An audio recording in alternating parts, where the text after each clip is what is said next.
Hey yo yo yo, salut les turfeuses, salut les turfeurs, bienvenue pour un nouveau pronostic de Benoît Requin. Ok, place au pronostic du quintet du samedi 6 septembre direction Paris-Vincennes pour le prix du Mont-Saint-Michel. 3 attelés, 2700 mètres et 15 partants car le 12 est non partant.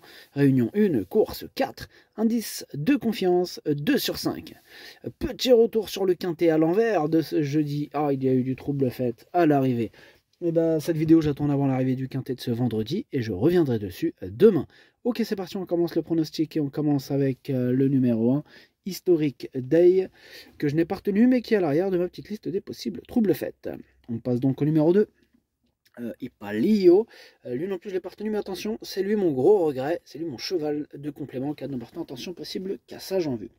On passe au numéro 3, In Love de Giel, et lui non plus je l'ai pas retenu, c'est mon deuxième cheval de complément en cas de non partant. On passe au numéro 4, c'est Ikem Damer, on écoute Charles Dreux. Bah, on est vraiment dans le doute là. Ikem Damer avait couru correctement en Anguin lors de son avant-dernière sortie. Ensuite, il m'a déçu à Saint-Malo où revenir était difficile. Je le défère des 4 pieds. Cela fait un moment qu'il ne l'a pas été.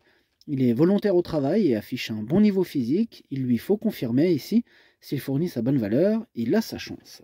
Eh bien, je pense aussi qu'il a sa chance, ce numéro 4. Je l'ai gardé plutôt en bout de combinaison. Attention à lui. On enchaîne avec le numéro 5, c'est Iguane de Caponnet. On écoute Cyril Rimbaud. Ouais, faute d'engagement intéressant, Iguane de Caponnet n'a pas été revu depuis sa victoire mi-juillet. On a évité les courses européennes, ce n'est pas un souci. Il court toujours bien sur sa fraîcheur. Il a travaillé sur l'hippodrome de Laval dimanche. Il n'a pas les étrangers à affronter. Il n'y a pas de raison qu'il ne confirme pas aux premières places. Il n'y a pas de raison. Moi aussi, il me plaît beaucoup ce numéro 5. Tous les feux sont au vert. Je pense qu'il peut en faire souffrir plus d'un sur sa route. Je l'ai mis 3e. On passe au numéro 6, Feu de révolte, que je n'ai pas retenu, mais qui est en plein milieu de ma petite liste des possibles troubles faits. On passe au numéro 7. Le numéro 7, pardon, Infiniment Citron, et on écoute William Bijon. On garde Infiniment Citron volontairement pour la belle saison chaque année. Il performe bien à cette période. Il est à l'aise sur l'herbe et le sable. Ce n'est pas à Vincennes où je le préfère, mais il découvre un engagement intéressant, sans les étrangers ni les jeunes. Je pensais le courir à Beaumont-de-Lomagne mardi dernier, mais on a préféré changer vu l'opposition là-bas. Ok, merci William. Lui aussi me plaît beaucoup. Je pense qu'il peut frapper un grand coup et je l'ai donc mis à 4e. On passe au numéro 8, Alma Damer. On écoute Charles Dreux. Je pensais être éliminé lors de son retour à Vincennes et Alma Damer n'était pas au top, mais sa course est bonne. Elle évolue sur la montante depuis, elle sera munie d'artifice cette fois. Il lui faut la bonne course. Bon, il y a des 7 ans de qualité, mais pas d'étranger cette fois. Elle n'a pas les moyens de faire le tour des autres, mais elle détient une chance régulière de disputer l'arrivée. Ouais, moi je pense qu'elle peut terminer à l'arrivée à l'aide d'un bon parcours. Pourquoi pas une fin de combinaison? D'ailleurs, c'est le classement que je lui attribue. On passe au numéro 9, Imberland, et on écoute Madame Aurélie Germain. Imberland a joué de malchance à Anguin où il s'est fait accrocher la roue avant de bien se relancer. Il est très bien physiquement, il vient de s'imposer à Anguin. On n'a pas les étrangers à affronter, c'est une bonne course. Il est parfait à 3 semaines. Il doit affronter les 7 ans et quelques bons éléments, mais il a sa place à l'arrivée. Iguane de Caponnet est un concurrent sérieux. Ok, merci Madame Aurélie Germain. En tout cas, ce numéro 9, je l'ai gardé dans le prono et je l'ai mis 5e. On enchaîne avec le numéro 10, Honey King, et on écoute Michel Lenoir. Honey King a réalisé une bonne prestation à Vibrey. Il lui fallait rendre la distance et ce n'était pas évident. Il n'a pas pu prolonger jusqu'au bout son effort sans démériter. Il a conservé un bon niveau de forme depuis. Il a fait un gros boulot dimanche et un plus léger mercredi.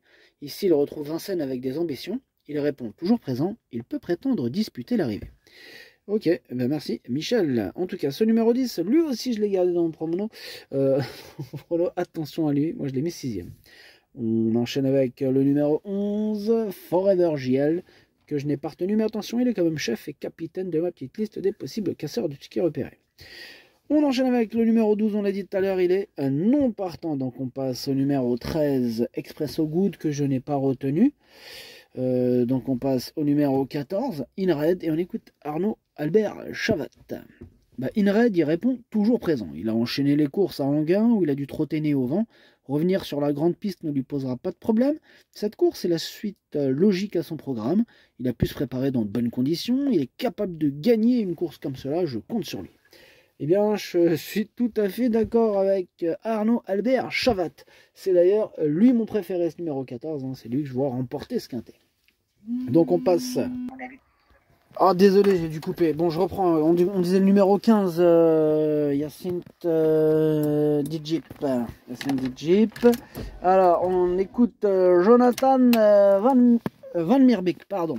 Jonathan Van Meerbeek. Yacinthe Dijip, elle a encore très bien couru sur ce parcours dans le quintet du 20 août en prenant la 3e place.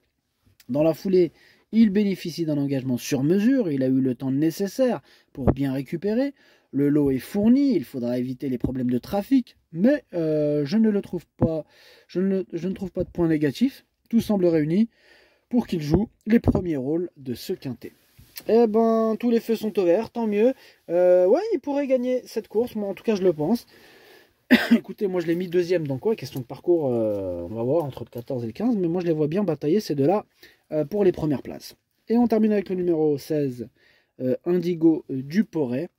Lui, par contre, je ne l'ai pas du tout retenu, j'en ai préféré d'autres. Le pronostic, ça donne 14, 15, 5, 7, 9, 10, 4, 8. Merci d'avoir suivi cette vidéo. N'hésitez pas à mettre un pouce bleu si la vidéo vous a plu.